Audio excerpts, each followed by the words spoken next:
की एमसीक्यूज़ की एक वीडियो पहले भी बना चुकी हूँ, लेकिन वो उर्दू मीडियम बच्चों के लिए थी और ये इंग्लिश मीडियम बच्चों के लिए है, ताकि उनको कोई प्रॉब्लम ना हो। और मैं इनके ऊपर तमाम एमसीक्यूज़ के ऊपर निशान लगा दिए हैं, क्योंकि ज़्यादा बोलने की वजह से अब मेरे गले में मसला है, तो मैं ज़्यादा ये 100 के 100 एमसीक्यूज़ नहीं बोल सकती। तो मैंने इन तमाम एमसीक्यूज़ के ऊपर निशान लगा दिए हैं।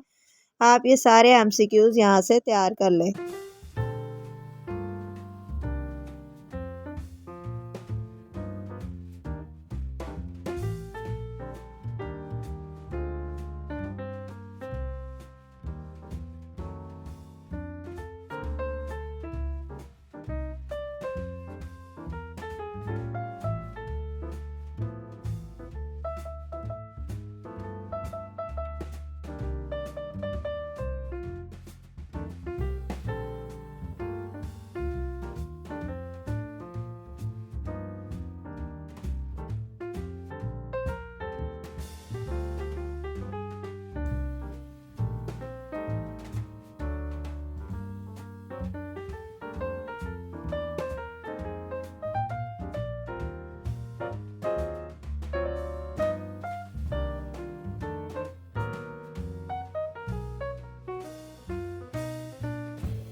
डियर स्टूडेंट, ये वीडियो आपके लिए बहुत मेहनत से तैयार की है। अब आप अगर मेरे चैनल पर नए हैं तो चैनल को सब्सक्राइब भी करना है और वीडियो को लाइक भी करना है।